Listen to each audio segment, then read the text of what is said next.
Šodien mēs rīkojam diskusiju. Mēs Radošais muzejs sadarbībā ar Latvijas Nacionālo mākslas muzeju. Un mēs izlēmām, ka 1.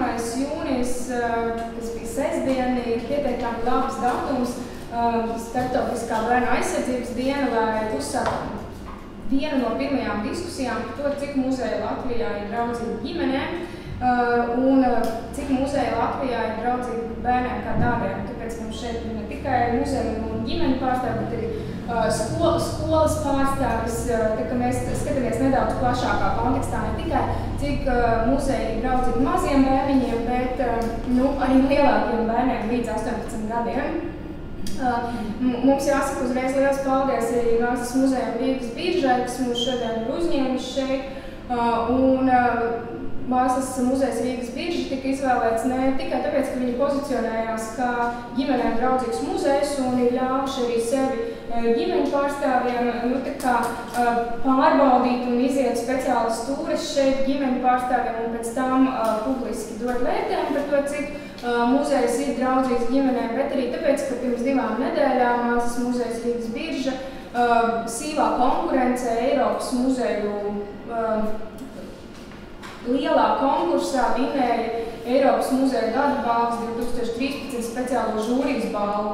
Un šīs žūrijas balva akurāt bija ne gluži par ģimenēm draudzīgu vietu, bet par to, ka šī iepriekš ļoti elitārā vieta, šī ēka ir kļuvusi pieejama un ir padarīta pieejama apmeklētājiem. Jebkurš var nākt šeit un baudīt mākslu, atpūsties un kvalitatīvi pavadīt laiku.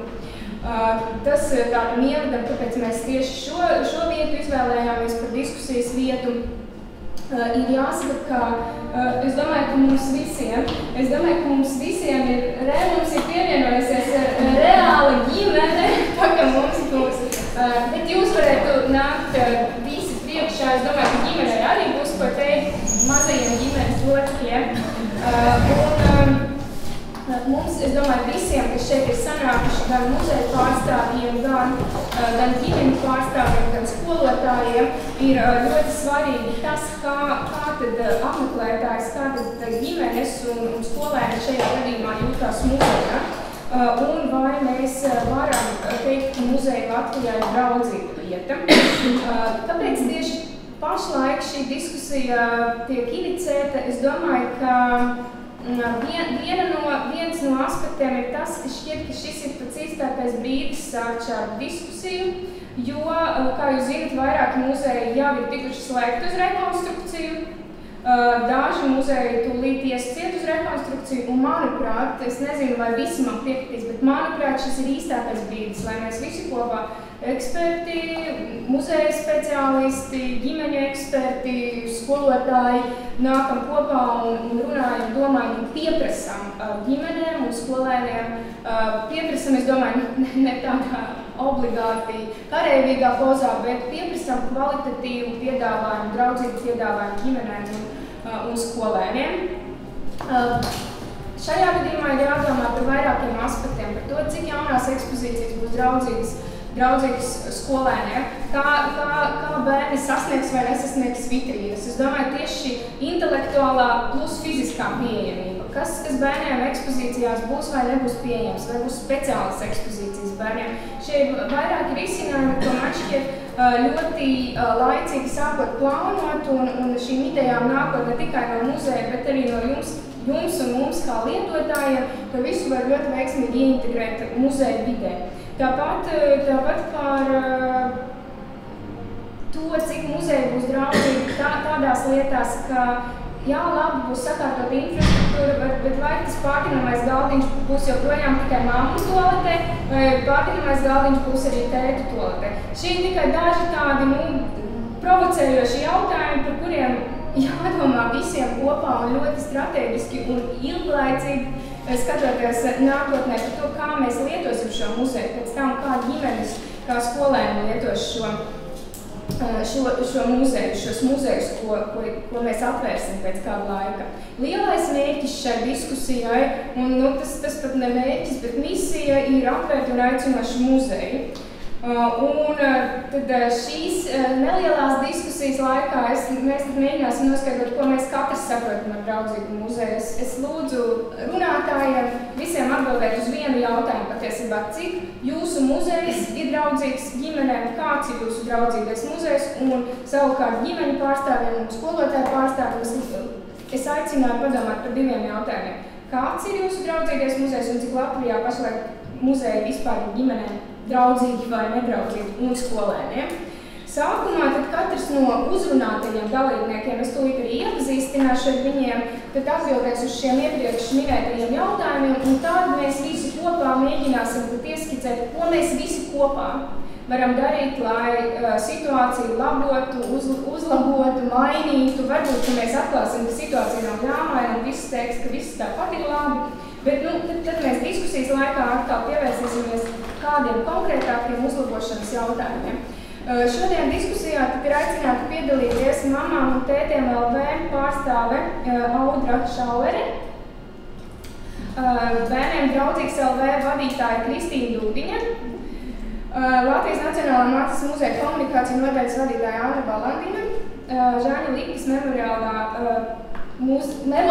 vai muzeja, man viņu gribas par muzeju vienmēr saukt projektu vadītāja Lea Liepiņa, Latvijas Nacionālā mākslas muzeja pedagoģa un Creative Museum blogera Mārta Palo, iespējamās misijas komunikācijas projektu vadītājs Lauris Bokišs, bija aicināta arī Latvijas dabas muzeja pedagoģa Kristīna Dzēne, kas jāatzīst, dabas muzejs ir viens laikam no draudzīgākajiem muzejiem pašlaik Latvijā, bet viņi pēkšņi paziņoja, ka viņi nevar ierasties.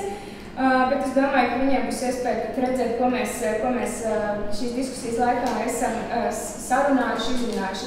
Es domāju, ka par cik mēs esam neliela grupa ar diskutētājiem, arī visi pārējie varētu iepazīstināties, un mēs tad varētu, lai mēs visi viens otru pazītu. Latvijas Nacionālais vēstures muzejs Astrīda Burbica. Restniecības mūzikas muzejs, muzeja pedagoģa Nīga Galviča. Un arī Restniecības un mūzikas muzejs, komunikācija vai darbā ar bērniem speciālistiem. Anna Sermā Ēdavas Mieģu muzejs. Mums arī iepazīstināts. Divi mūsu dalībnieki. Tā ir Salvita. Es esmu Kristīna. Jā, tas skolēns pārstāvēs, ja? Un tad mums ir arī vēl Dace Krīgerē, Latvijas Nacionālā mākslas muzejas Latvijas programma vadītāja. Vai tu negribētu? Jā, es palikšu šeit, un rītdien būs jāskrien lejā, tad es tā divās vietās nevaru. Labi. Tad varbūt, kad pēc kārtas, tad mēs tie, kas bija uzrunāti, pateikt to savu vērtējumu par muzeju, šeit mēģinam ieskicēt. Jā, mamām tētiem. Tad man liekas, ka Latvijā muzeji nav pavisam labā līmenī un nav arī pavisam sliktā līmenī. Salīdzinot īpaši, kādas bijis pirms gadiem 10, kad es kā bērns vēl pati sāku muzeju staigāt, tad tā situācija jau krietni labāka. Protams, ko darīt ir viena. Es jau pilnīgi sāku jautājums, ka pilnīgi noteikti jāatbūt. Vai ir draudzīgs un kāds būtu jūsu draudzīgs muzejs, ņemot no jūsu pozīciju? Jā, draudzīgs katrā ziņā ir tāds, kur es vēl ar jebkura vecuma bērnu ierasties un ikvienam vecuma bērnam tur būtu ko darīt.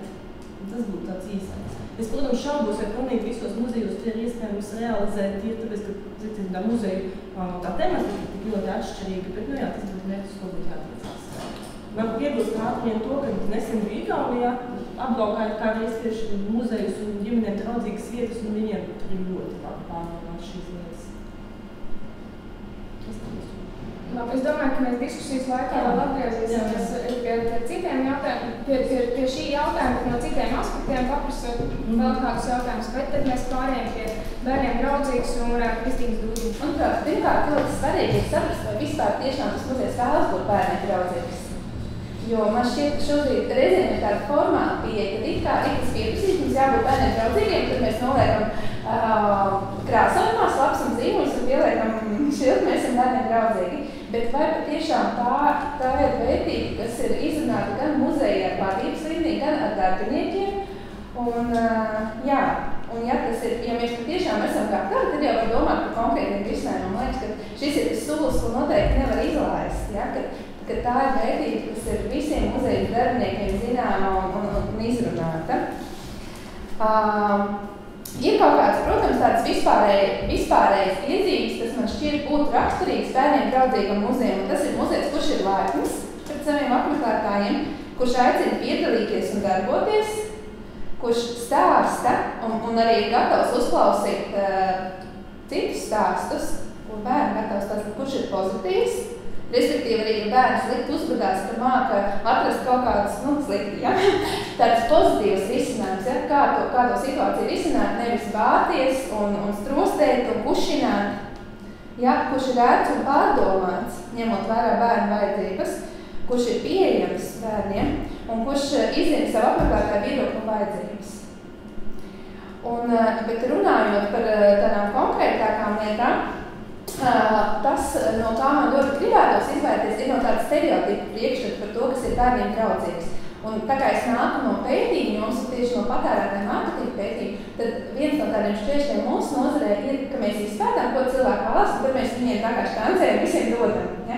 Un negribētos, ka visi muzeji kļūst vienādi bērniem draudzīgi. Ja? Ka tur ir kaut kāds, es nezinu, vai tur spējas stūrs, vai tur vēl kaut kas, ja? Un man šķiet, ka tas būtu ļoti liels zaudējums bērniem, jo es atceros no savas bērnības, ka mēs daudz ceļojām un tieši tā kā pie dažādām pilīm un īstenībā tur nebija tā kā īpaši bērniem draudzīgi piedomāts pie tā, bet tā bija ļoti īpaša pieredze. Man šķiet, ka ja tas būtu tā kā uztaisīts bērnu, līmenī tā kā bērnu pils, ja, vai tur visi ļoti bērni, es varbūt nebūtu pamanījis kaut kādas lietas. Man liekas ļoti svarīgi, ka mēs dodam iespēju bērniem arī nonākt citā realitātē. Ne tikai bērni, ja, ka tur ir bērnu mantiņas, bērnu pucīši, ja, bet kad viņi saskarās varbūt ar to vēsturisko elpu, ka viņi saskaras ar zinātnes elpu, arī ar pieaugušo pasauli. Ja. Un tad tas ir tas jautājums par tādu līdzsvaru, kā atrast līdzsvaru, lai bērns nejūtas, ka viņš vispār neko no tā nesaprot, ka tas nav priekš viņa, bet tajā pašā laikā, ka tas varbūt ir kaut kas lielāks, un tas varbūt kaut kas savādāks nekā viņa ikdienas, teiksim, bērnu lietas. Un tomēr kaut kādas lietas, kas manuprāt varētu, es tomēr minēšu kaut kādas tās konkrētās lietas, kas varētu būt. Un tātad, ka bērns mācās un uztver savu pieredzi, respektīvi domāt par bērniem draudzīgi muzeju, man šķiet, muzejiem jādomā, kas ir tā pieredze, ko mēs bērnam varam iedot. Kādā realitātē mēs gribam, lai viņš nonāk, atnākot uz mūsu muzeju, ko lai viņš piedzīvo. Un kā mēs varam radīt šo īpašo atmosfēru, un tad jau, ja mēs nonākam līdz tam, kādu pieredzi mēs gribam iedot ar savu muzeju, tad mēs varam nonākt līdz tam, kāds ir tās konkrētās lietas. Jā, un kā šī pieredze varbūt ir saistīta ar to bērnu dzīvi, ko tad viņš ar to bērnu realitāti pasauli, kurā viņš dzīvo.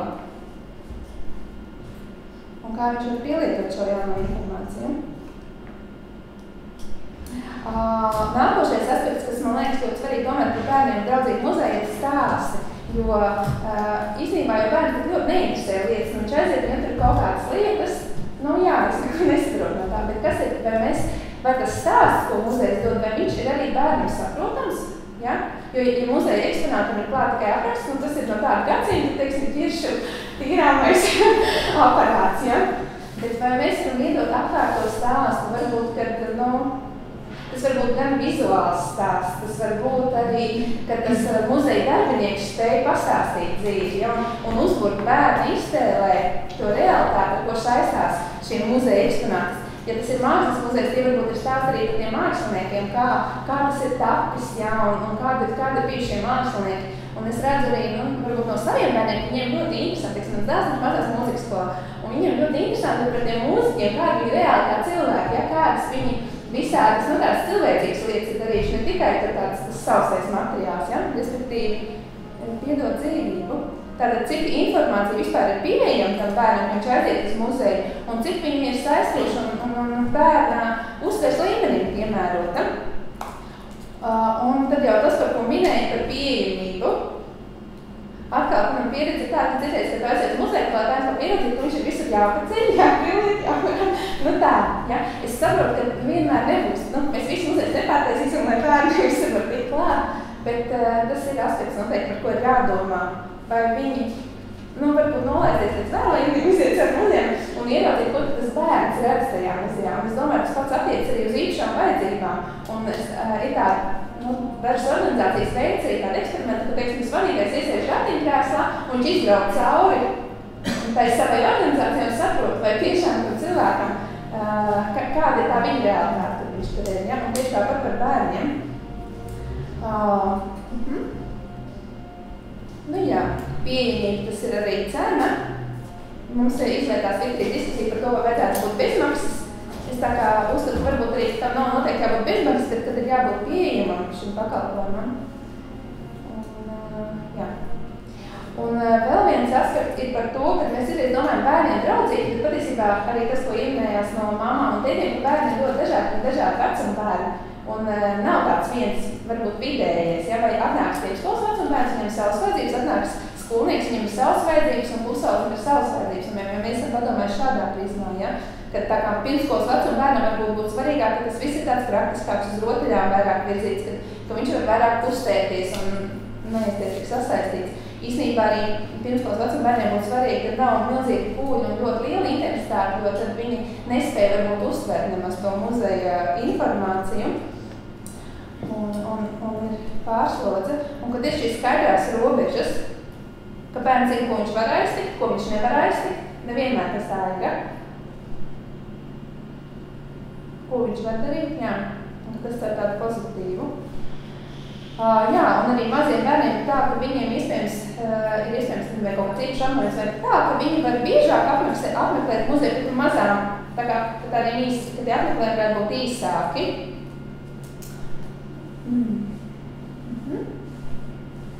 Jā, un īpaši maziem bērniem, man liekas, ir svarīgi, ka viņiem ir tāds atpūtas stāvs pie kafejnīcas, jo viņi pastaigā pa muzeju, viņi ir noguruši, viņiem vajag kaut ko iekost, iestiprināties, un tas būtu ļoti svarīgi, lai izvairītos no tā, ka bērni kļūst nervos, viņi sāk raudāt, sākās dusmu lēkis muzejā, ja? Tas ir vienkārši tāds fizioloģisks bērnu vajadzības, par kurām būtu labi padomāt. Un sākuma skolas bērni atkal savukārt ir dzirdēts tāds atsaukums, ka bērni aiziet, ka viņiem vairs nav interesanti, jo tas piedāvājums viņš ir varbūt tā kā mazākiem vai kā lielākiem bērniem, bet ka šeit arī ir padomāts par viņu spēju, ka viņi jau spēj rakstīt, lasīt, ka viņi varbūt kaut kādas tehnoloģijas var izmantot tajā gaitā. Un ka, jā, tā kā viņi vairāk varbūt analītiskāk arī pieiet, viņiem svarīgāks, tie stāsti, par ko es minēju, tā informācija.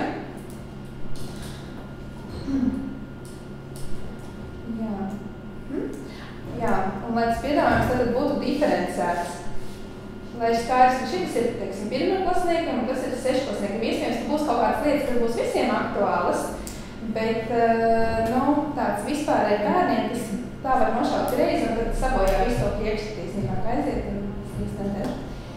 Tā, un par pusauģiem, man liekas, ir visam ļoti interesanti. Nē, es ļoti lielu pusauģu speciālisti, bet man tomēr ļoti interesants, es saskārsies ar piemēriem, kā var arī pusauģi iesaistīt. Man liekas, ka šeit īpaši svarīgi ir tā saistība ar to pusauģu dzīvi, kā viņus ar kaut kādiem projektiem varbūt iesaistīt un caur vienādu socializāciju. Un esmu redzējis arī tāds projekts, kur tā kā varbūt paši pusauģi var kaut kādas nodarbības muzejā bērniem, ja, ka viņiem ir savādāk pieeja, spēja rast to kontaktu ar bērniem un, vai kaut kāds skolas projekti ietvaros vai kā. Un šeit īpaši varētu būt aktuāli, ka viņi var piedalīties arī kā muzeja veidošanās. Kā, teiksim. Un visbeidzot, runājot par bērniem draudzīgu muzeju, man liekas ļoti svarīgi, ka tas ir iekļaujošs muzejs, kurā vieta dažādiem bērniem. Es domāju, tā ir ne tikai, muzeja ļoti tiec uz to, lai būtu iekļaujoši, bet vispār mūsu sabiedrībā šobrīd, tā ir tāda liela problēma. Es domāju, ka mēs kā arī esam iekļaujoši, ka mēs ratiņkrēslos iekļaujam cilvēkus, bet īstenībā bērni ir ļoti dažādi. Viņi, atšķirīgi ne tikai bērni, kas ratiņkrēslos, bet viņiem varbūt ir autisms, viņiem varbūt ir hiperaktivitāte un visādas lietas.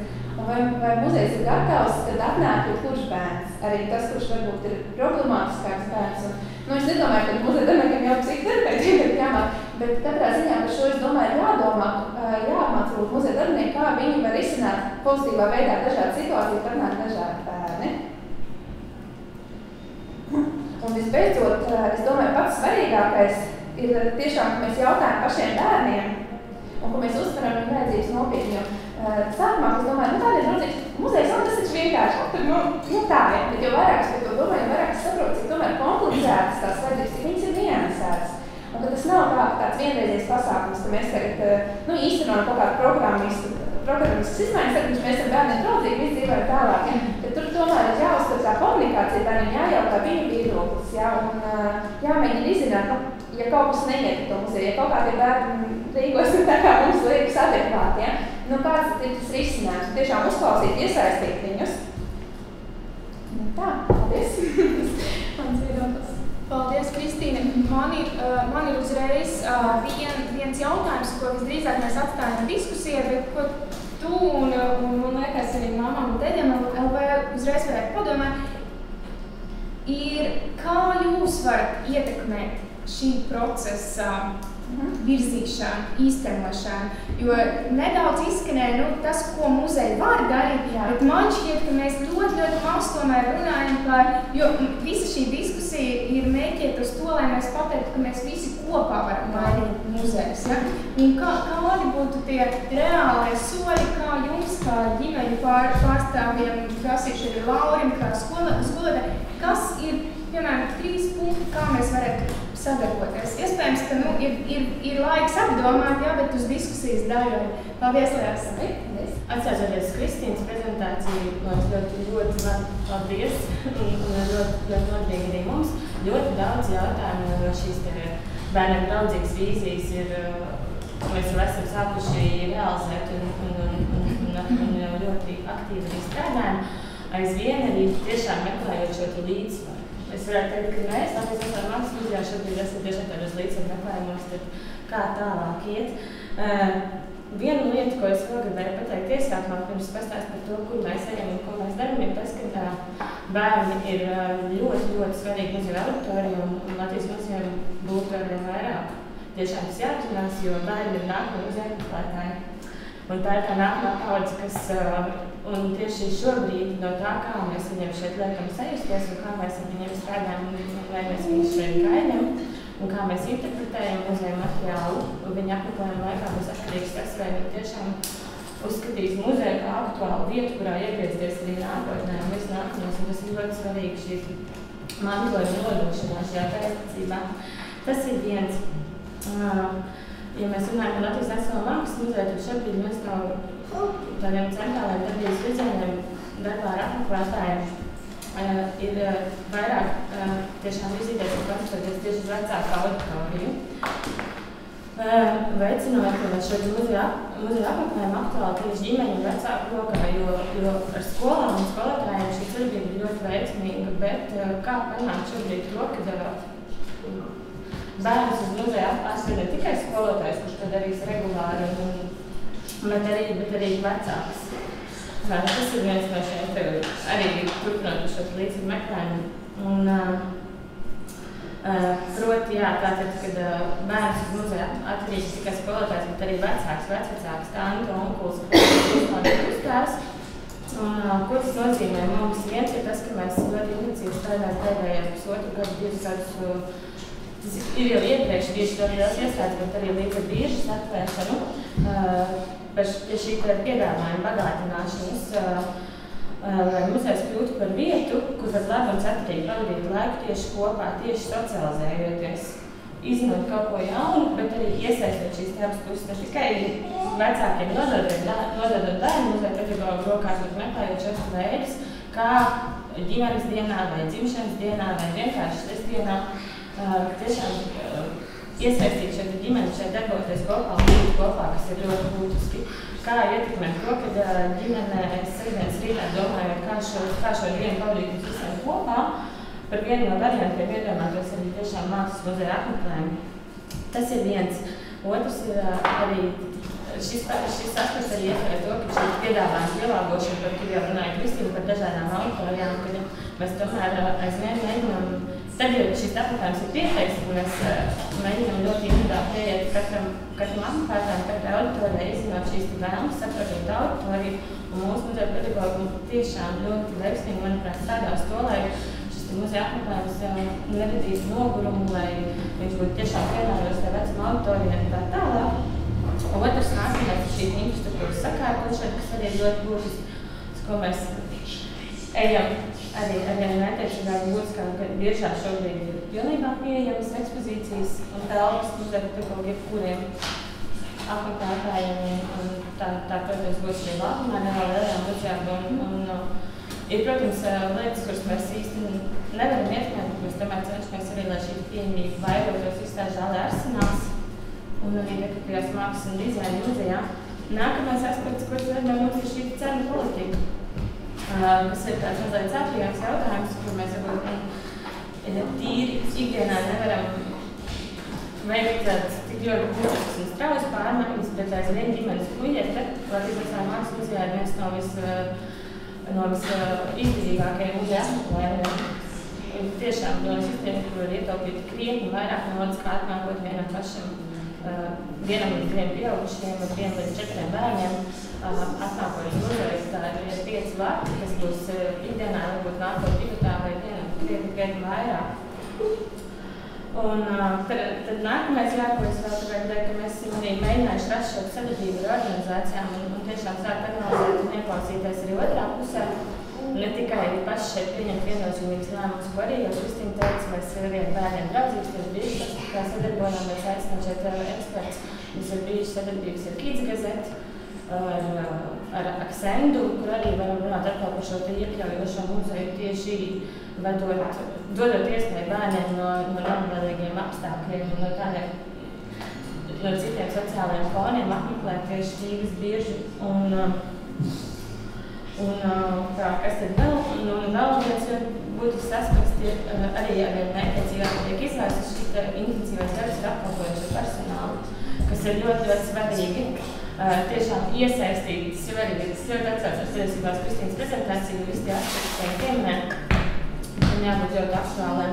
Un tiešām šis intensīvais darbs ar apkalpojošo personālu, lai liktu saprast to, ka tas ir, cik svarīgi ir šī bērna auditorija. Nu, ka patiesībā viņi ir pirmie, ko saskarās ģimenes ienākot. Tieši tā, cik svarīgi šī pirmā komunikācija. Jā, tieši tā. Nu, lūk, tas būtu tā kā no mūsu puses.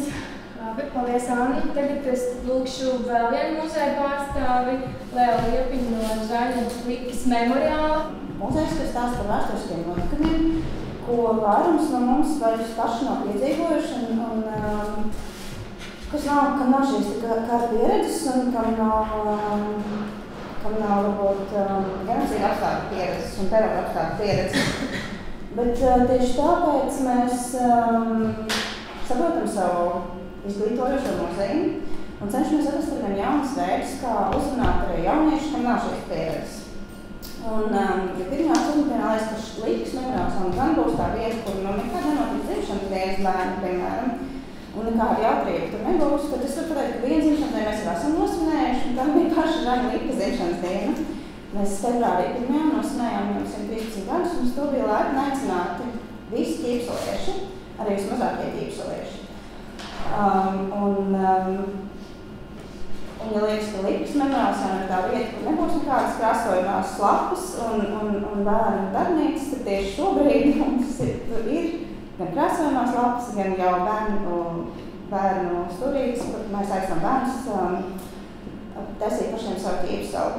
Mēs neapšaubām cenšamies paplašināt memoriālu jēdzienu un padarīt to par vietu, kur ne tikai tiek pieminēta vēsture un vēstures notikumi, bet padarīt to par vietu, kur dažādu pauģu cilvēki apmainās ar savu pieredzi un apzināmies savu izglītojošo nozīmi. Mūsu skaistā ķīpsoles māja ir atvērta tiešām jebkuras tādas cilvēkiem. Šobrīd no pieejamības viedokļa runājot, mēs nevaram pārtaisīt ķīpsoles budētās ieliņas, taču mēs esam izdarījuši visu, lai tas mums pirmais stāvs šobrīd mums būtu pieejams cilvēkiem ar invaliditāti vai arī ģimenēm ar bērnu ratiņiem. Mums nekur nav sliekšņi, mums ir invalīdu toalete pirmajā stāvā un mums ir iespēja. Mums ir izlietni, piemēram, kur bērniem nomašķēt rokas, un pēc 6 nedēļām mums būs arī lifta pacēlāja platforma, lai ģimenes ar ratiņiem tiktu arī 2. stāvā. Ko mūsu muzejs ir īpašs? Mūsu muzejs ir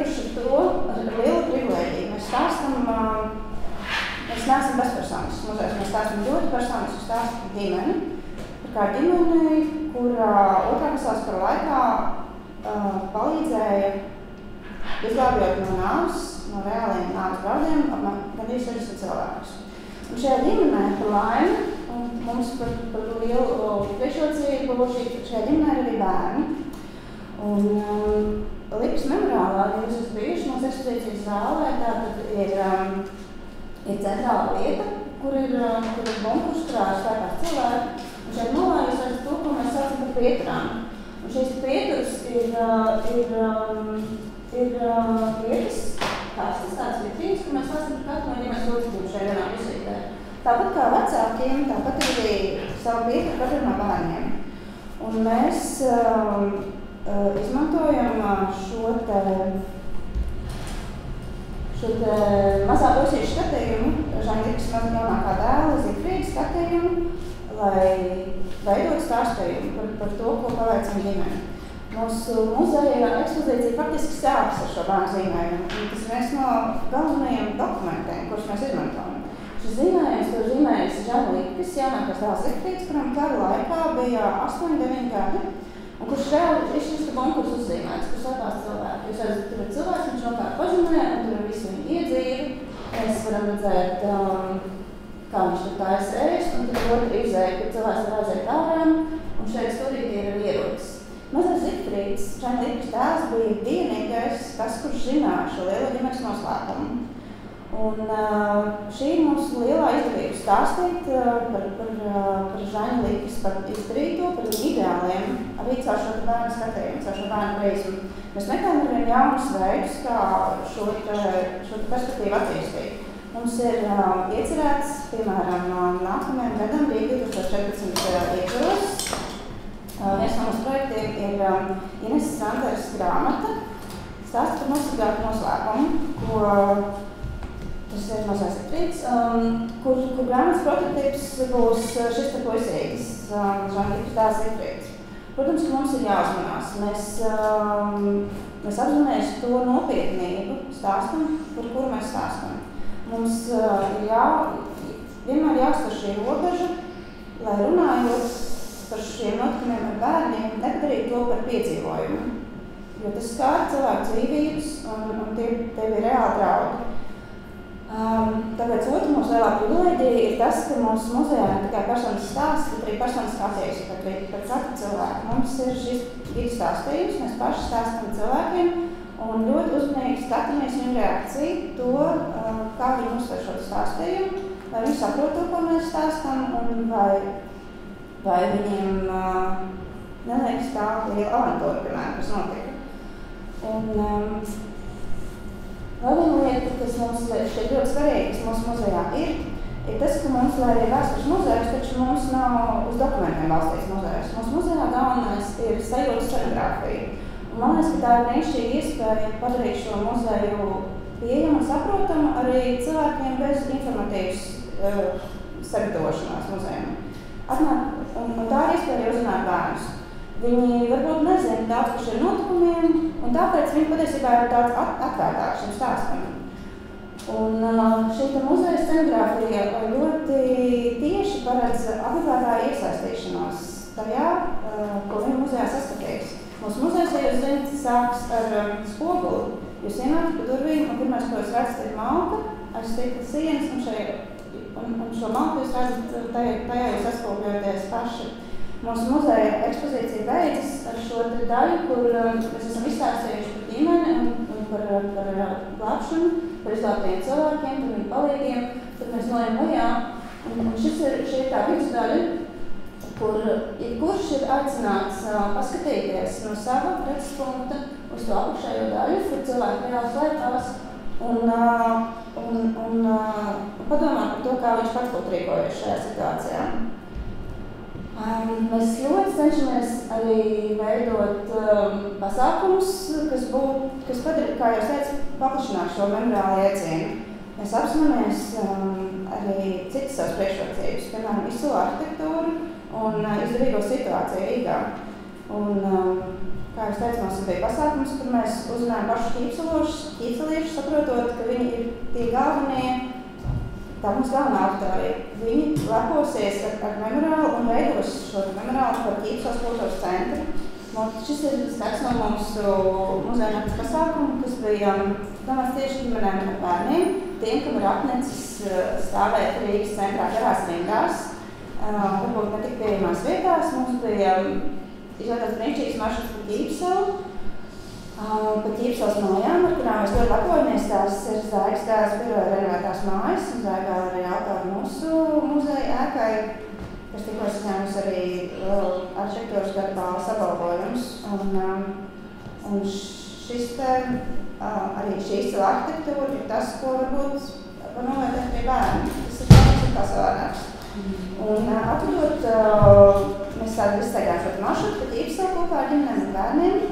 Un lejās mēs atvedām pie sevis, kur mums bija darbnīcas, kur mēs bērns aicinājām pašus veidot šo savu Ķīpseli, kožu un krāsaini, un tas izdevās.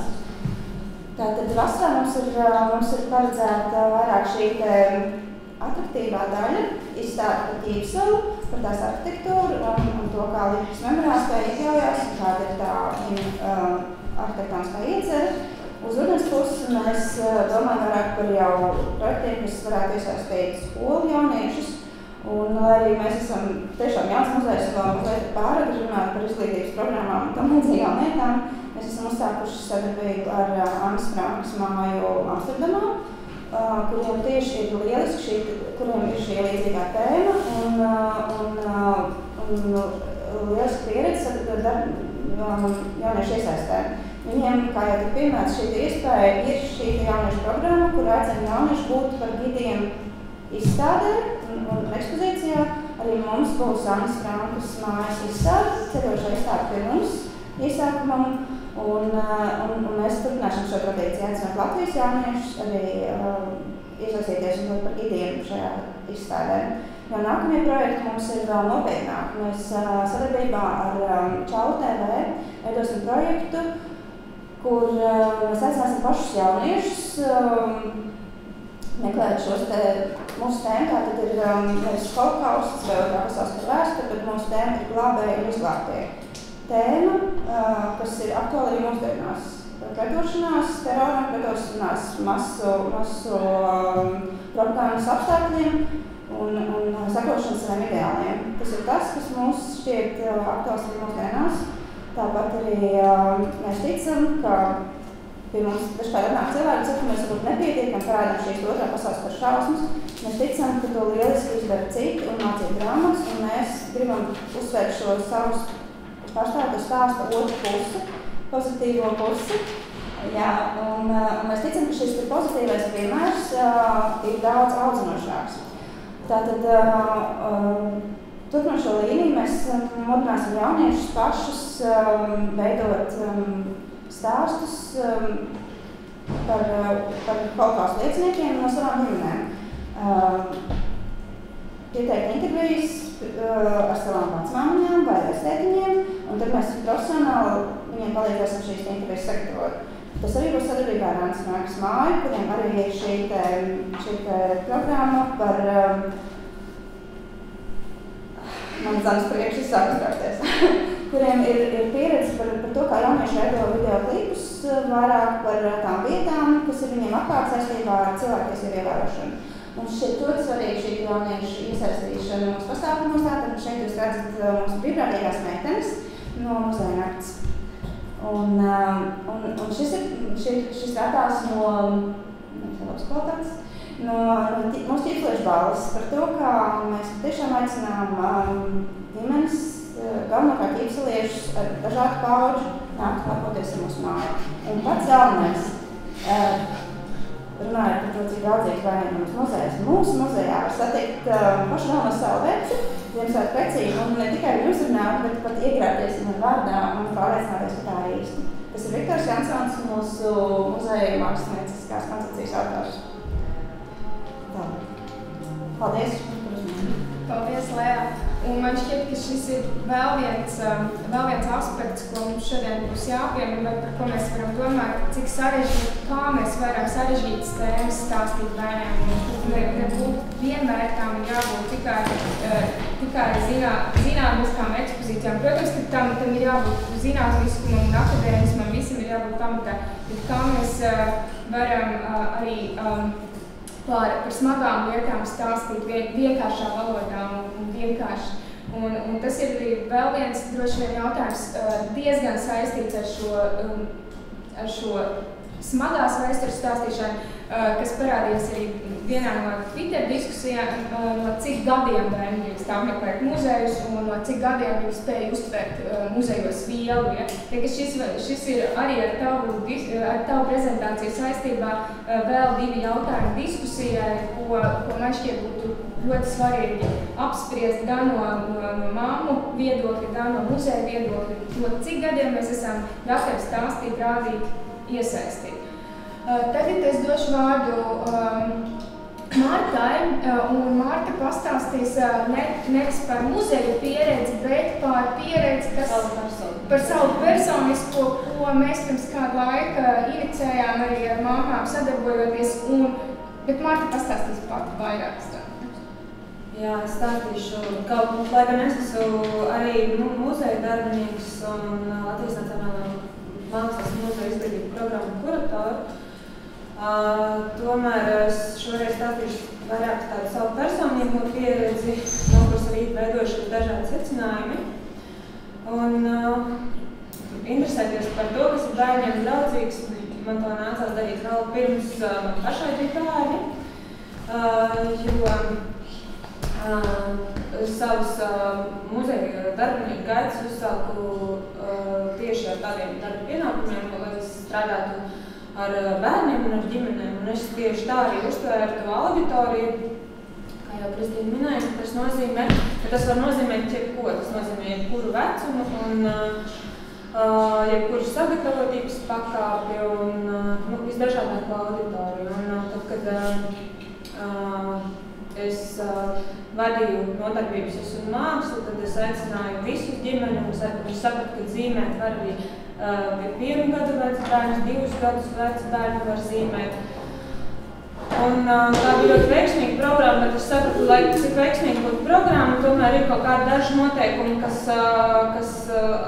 nav tik veiksmīgi, un tā ir muzeja arhitektūra, pieejamība un komunikācijas visdažādākajos līmeņos, tiešām sākot no fiziskā un beidzot no saskarsmes.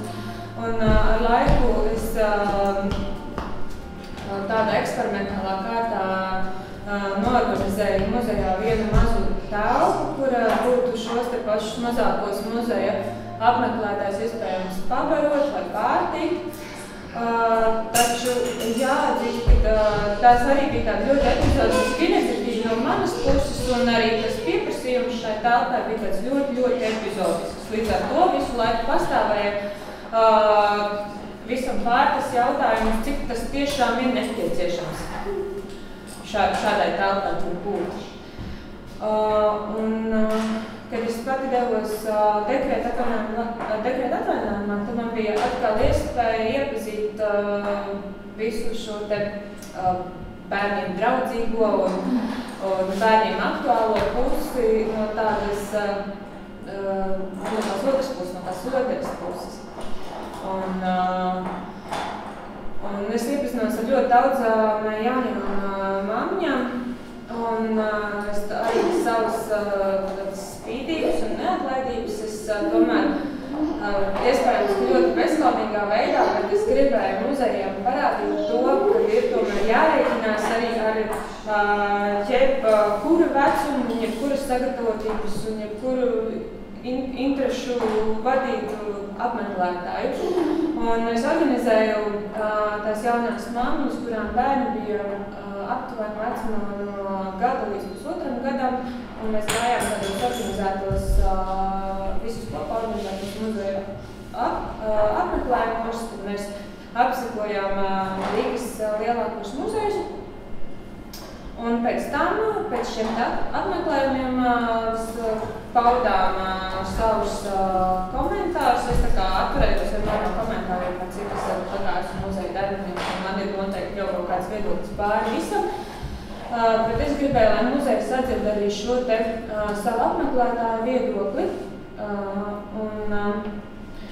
un kas parādītos tajos jaunā māmiņu komentāros. Un es viņam jau, protams, biju sagatavojis kaut kādus pieturpunktus, kur viņām bija jāatbild uz jautājumiem par to, vai ekspozīcija bija nolasāma, par to, cik pieejams bija tas muzejs ar ratiņiem vai bez ratiņiem, kā viņas orientējās tajā muzejā tiekšā. Un, protams, otrs mērķis bija ne tikai, tas pirmais bija tā kā muzeja uzmanību piesaistīt šajā auditorijā, bet otrs mērķis bija arī auditorijas uzmanību piesaistīt muzejiem. Un jāsaka, ka šis eksperiments bija visādā ziņā, protams, ļoti veiksmīgs, bet arī ar dažiem ļoti skumjiem secinājumiem, jo ar laiku vairākas māmiņas atteicās uz šiem te apmeklējumiem ņemt līdzi savus bērnus, jo tomēr atklājās, ka bērniem draudzīgi muzeja ir bērniem draudzīgi sakot no 4, kad bērniem jau 4 gadi, 5 gadi. Un mātes pateica atklāti, ka viņas arī grib redzēt ekspozīciju, nevis tikai skriet pakaļ bērniem pa trepēm, vai arī visu laiku uzmanīties par to, lai viņi kaut ko neapgāž, kas noteikti, kur noteikti nedrīkst apgāzt, vai visu laiku saņemt ļoti iecietīgus pārmetumus un kaunēties par sevi vai par savu bērnu rīcību. Un neviena mamma negrib būt slikta mamma, un visas mammas ir pietiekoši aizņemts un pietiekoši aktīvs savā ikdienā un diezgan intensīvs ir tas dienas ritējums, un ja viņas kaut kur dodas, un ja viņas dodas ar mērķi kaut ko atpūsties vai arī iepazīt kaut ko jaunu, uz to mērķi grib sasniegt, un ja tas neiet 1., 2. vai 3. reizē, tad viņas, protams, kaut ko mainīs, un visbiežāk tā izvēle krita uz to, ka to bērnu vairs neņem līdzi uz to muzeju.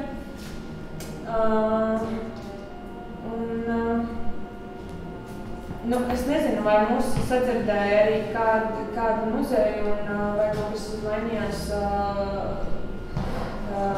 muzeja iekšēnā. Šeit es saprotu, ka mēs arhitektūru nevaram mainīt, bet mēs varam mainīt savu attieksmi. Jāsaka, ka mēs jau līdz projekta beigām jau kaut kādā veidā kļuvām atpazīstamas, kā grupa kļuvām atpazīstamas, un daudz, kur jau mūs jau uzņēma ļoti saprotoši, un es vēlreiz saku, tas bija diezgan tāds bezskaudīgs varbūt gājiens no mūsu puses, bet ar to mēs tiešām gribēju parādīt, cik neapgūta ir šī ļoti muzeja potenciālā auditorija, kas ir bērni līdz bērndārza vecumam, kad vēl mammas ar viņiem ir visas darbadienas praktiski brīvas, kad viņas grib izglītoties, atpūsties, pilnveidoties par šo laiku, kurš viņam ir kā jāpavada mājās, bet mūsdienu mammas man šķiet, ka negrib šo te laiku zaudēt un pilnveidot gan sevi, gan arī dot maksimāli daudz saviem bērniem tajā laikā. Un šeit tas mans personīgais viedoklis un secinājums ir tāds, kad es redzu, ka šeit ir jāiesaistās tomēr abām pusēm, ne tikai muzejiem, bet arī šīm te jaunajām māmiņām, visām tajām burvīgajām organizācijām, kas ar dažādu iniciatīvu dēļ jau ir radušās, jo, ja nebūs šis pieprasījums, ja jūs jaunās māmas skaļi neparādīsiet vai nepierādīsiet to, ka jums ir tiesības šo te muzeju apmeklējumu, tad varbūt arī pašos muzejos ilgtermiņā nekas tik ātri nemainīsies. Jo tas ir tas pats, kas ar šo te bērnu pātīšanas un barošanas telpu. Tur arī bija, jums nesakot cits faktors un iemesls, kas to ietekmē, bet muzeju vajag uz to jūsu pieprasījumus. Mums vajag uz to savu, mums kā muzeja atkal vajag uz to savu apmeklētāju, un visu laiku arī reaģēt uz to un mācīties no savu apmeklētāju. Iespējams. Tā kā mēs redzu, tas varētu notikt kā apusējas sadarbības rezultātā. Paldies, Marta. Man arī kā lapas administratoram reizē, kurš šos Martas gājienus fiksēja un pēc tam skatījās vai redzēja arī uz lapas apmeklējumu. Jāsaka, ka tie bija vieni no populārākajiem blogiem arī lasītāju ziņā, kas nozīmē, ka viņi aizgāja gan līdz muzejniekam, gan arī pēc komentāriem līdz otrai iesaistītāju pusē, līdz ģimenēm, jo ģimenes arī bija tās, kas visbiežāk komentēja šos blogus. Tāpat man šķiet, ka tas ka tā akcija, man šķiet, viņa neilga pat gadu, bet ka tā akcija laika gaitā pati zaudēja, akcijas dalībnieki paši zaudēja, ka to interesi tiešām ir labs katalizators tam, ka ne tikai tam, ka laika nav, ne tikai tam, ka intereses nav, bet tieši tā, ka tās ekspektācijas un tā ticība, ka mēs pēkšņi varam kaut ko mainīt, arī laika gaitā izjūta. Tas nozīmē, ka atkal tā sadarbībai būtu jānāk no abām pusēm. Protams, ka arī būtu svarīgi, ka muzeja vairāk reaģētu uz šiem komentāriem, ko māmas teica, ja? Jo māmām jau arī viņas nāk un skatās un analizē, un tad jau viņas to pasaka vakumā, un viņām, izņemot Martu un vēl dažus muzejniekus, neviena cits neatbild vai vismaz neapstrīd viņu teikt, tas atkal ir tā, ka cik ilgi tu teiksi un tev neatbildēs. Un tad man liekas, ka šis tad ir arī tas viens no svarīgiem aspektiem saprast, ka izmaiņas nenotiks vienā dienā. Mēs šeit šodien neparunāsim un nekas nemainīsies. Tāpēc es teicu, ka šī diskusija visdrīzāk ir vispār pati pirmā maziņā diskusija, kur mēs sanākam daži kopā un sakām, mums vajag šo sadarbību. Un pēc tam jau mēs katrs ejam, to gan uz beigām ir jāatstāja, ja, bet katrs ejam atkal pie savām pazīstamām organizācijām, pie savas mērķa autorijas un sakam, vai mēs gribam sadarboties un vai mēs gribam šo situāciju mainīt, jo tā ir mainām tikai ilgtermiņā. Protams, ka reaģējot uz kādām parādībām jau pašlaik, un tās muzeja rekonstrukcijas ir labākais brīdis, kad reaģēt un pieprasīt arī no ģimeņu auditorijām, kādus uzlabojumus muzejā. Šis ir īstākais laiks, kad sadarboties.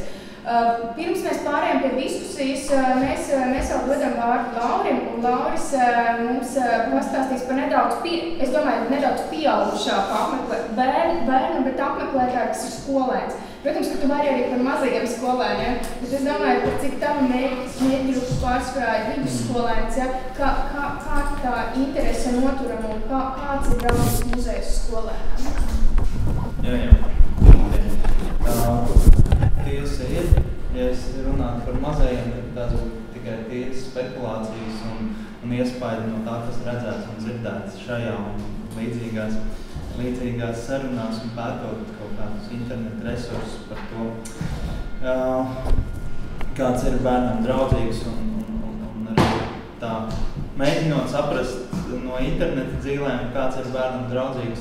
Tiešām visvieglāk ir saprast tieši tādam, pirmsskolas un skolas pirmajiem gadiem, un pēc tam tas viss paliek aizvien smagāk, un tur skaidrs, ka, man liekas, ļoti daudz ko nozīmē, pusauģu psiholoģijas aspektu principā kā tādu, kur tiešām, kā jūs minējāt, kur tā iesaistīšana ir aizvien grūtāk, un man liekas, ka līdz ar to ļoti būtiski ir, tiešām drosmīgi eksperimenti attiecībā un izējot no satura, ko piedāvā muzejs, kā Lēja teica, par to, kā konkrēts piemērs, kā iesaistīt, un katrā ziņā tas izklausās mums kaut kādai grupai, kur ir sadzirdējis, tas ļoti labs veids un iespēja iesaistīties un tapt par jaunietim, par muzeju saprotošu cilvēku. godīgi sakot, visā, ko es dzirdēju, izskanēja, gandrīz visam bija jāskan par jauniešu attieksmi pret muzeju un attiecīgi muzeja attieksmi pret jaunietu ģimeni un skolu, skolēnu un skolu. Es kā skolotājs esmu vairāk kā pāris reizes bijis ar saviem pusauģiem uz muzejiem, un tad vēl viena atruna, un šķiet, ka principā ir daudz vieglāk tiem muzejiem lielā mērā, kuri ir saistīti ar dabas zinībām, dabas zinātnēm, visplašākajā jomā, nevis ar mākslu, gan mākslu saprotot, gan literatūru, mūziku, vizuālo mākslu un tam līdzīgi. Varbūt ar tiem mazākiem nav tik traki tavām muzejām, ar lielākiem, jo lielāki, jo man liekas, tā grupa paliek mazāk, lai radītu interesi par mākslu. Bet savukārt man pašam kā reizes šķiet ļoti svarīgi audzināt arī to kultūras un mākslas izpratēju paudzi. Un te atkal ir jāpiekrīt absolūti tev, ka ir jāsāk ar vecākiem un ar skolotājiem, kā tiem, kas var saprot, ko darīt ar to saturu. Jo es pat pēdējā man pieredze ir gatavojot savus 12. klases eksāmenu licējus. Mēs iztaigājām vairākus muzejus un izstādes ar piebildi, ka modernās mākslas muzeja vai laikmatīgās mākslas muzeja mums Latvijā nav un tuvākos 4 gadus visdrīzāk vēl viņš labi jau uztaps, bet tā ir māksla. Jā, bet tā ir māksla, kas rodas, eksistē tagad, šeit un tagad, ko veido mūsu līdzcilvēki un par kuru ir jāveidojas izpratnē. Pirmkārt, tā izpratnē būtu jābūt skolotājos un vecākos, un tad tā jāpārnes attiecīgi uz paudzi, kas aug un drīz vien kļūs par vecākiem. Un principā tā skeptiskā man prognoze vai redzējums ir tāds, ka īstenībā kaut kāds vilciens jau ir aizgājis un mums jau ir tāda paudze vai puses paudzes, kura nav spējīga uztvert mākslas procesus, kuri iet tālāk par staigglezniecību kā tādu, kuri citi mākslas procesi jau ir ļoti grūti saprotami un uztverami. Tur atkal labs piemērs ir gan tā pati Londona, gan uz austrumiem skatoties Pēterburga ar Ermitāžu, kur savukārt tiek domāts par visa vecuma bērnu grupām, lielām, mazām, un kur nav noticis tas pārāvums un ģimene, kad ir tā, kas iet kopā ar bērniem muzeja pedagoģu pavadībā un mācās saprast, skatīties, runāt par mākslu, lai tad to arī uztvērtu. Un pie mums tad ir jābūt tiešām lielākam tādam vajadzībai un kaut kādam akcijai, kas varbūt savienos kaut kādā strateģiskā līnijā, lai izveidotos tas skatītājs. Pēc varbūt 10 gadiem mēs būtu atguvuši to, kas ir, manuprāt, daudz iepriekšējos gados 15 un 20 kaut kā pazudis. Ir, protams, ģimenes, kurās ir tā kultūra, bet tās ir atsevišķas, nevis plaša sabiedrības daļa. Manuprāt, to, diemžēl, ļoti labi rāda pēdējie arī saimnieciski politiskie lēmumi un izvēles Rīgā, piemēram, kas sabiedrībai kopumā, sabiedrības vairākumam ir vajadzīgs, kas tiek novērtēts vispār kā, kur ir kaut kāda kultūras pieredze un kur ir izklaides pieredze, un cik izklaides pieredze spēja aprīt visu to, ko kādas lielā mērā mēs kā tādas, diemžēl, marginālākas grupas cilvēki gribētu par normu uzcelt. Lūk, manuprāt, tātad vecākiem ir jābūt bērniem draudzīgiem pirmkārt, un skolotājiem ir jābūt bērniem draudzīgiem, un tad viņi savu bērniem draudzīgumu un izpratni var pārnest uz muzeju. Es kā atgriežoties pie sava gājiena, es kārtīgs skolotājs izstaigāju tās 3 vietas, uz kurām tas bija Arsenāls, Birža, Rīgas mākslas telpa. Savus skolēnus izstaigāju pats, izpētīju, kas tur ir, izlasīju stāstiņus, un tad, pēc labākās sirdsapziņas mēģināju būt labs gids saviem skolēniem. Bet tas, cik ļoti es esmu tālu no tā, kas un kā viņiem ir vajadzīgs, man vislabāk atnāca tieši Rīgas mākslas telpā, kur šobrīd ir laikmatīgās mākslas izstāde, ingredienti, kas arī bija vislabākais tas lakmus papīriņš. Ja, teiksim, Arsenālā māksla izsūtījumā bija viegli uztvērt, komentēt, skolēni izvēlējās kaut kādus darbus, pastāstīja savus stāstus, un tā saruna mums veidojās, tāpēc ir tā izpratne. Tad tur tādā pašā veidā palaižot skolēnus, iedodot viņiem uzdevumu atrast, par ko viņiem ir jautājumi vai par ko viņi grib runāt, un tad aizvest pārējos un mēģināt izraisīt to diskusiju. Mēs sākām jau ar to, ka man skolniece aizveda pie viena darba un prasīja, un kāpēc apmēram kaut kas tā kā mums tur stāv tās mampeļu pudelītes, kāpēc tur te ir kaut kādi plasmasas veidojumi, kas tas ir. Un tad es pēc savas tādas izpratnes centos skaidrot, kā uz to skatīties, kas tas ir. Un brīnumainā kārtā mums ļoti paveicās, jo izstādes iekārtotājs un mākslinieks vācietis, angliski runājoši, turpat staigāja pa izstādi un fotografēja. Un viņš vienkārši pēc mūsu intonācijām saprata, ka cilvēki nav apmierināti. Viņš pienāca, uzrunāja, un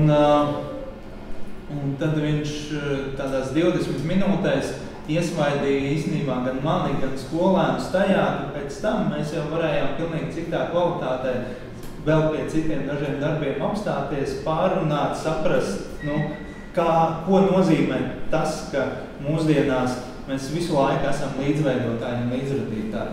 Un, teiksim, to bez, tad attiecīgi tā īstenībā sagatavotā cilvēka muzejā, pie kā tad mēs nonākam, kurš tiešām nevis tikai, kurš tiešām gan par saturu, gan formu, gan pareizo komunikāciju ir spējīgs apvienot, ir tādam nonākot vecākam vai nonākot skolotājam vienkārši muzejā ar to, kas ir uzrakstīts uz lapiņas vai ar kaut kādu pieredzi izlasīt internetu komentāros, stipri ir pa maz, lai veidotu to nākotnes skatītāju. Lūk tā. Vai tev ir bijuši gadījumi, ka tavi lielie skolēni atsakās iet uz muzeju, tāpēc, ka viņiem ir mazajā bērnībā bijusi pieredze, slikta pieredze, vai tieši otrādi varbūt, ka viņi saka, jā, mums bija tāda pieredze?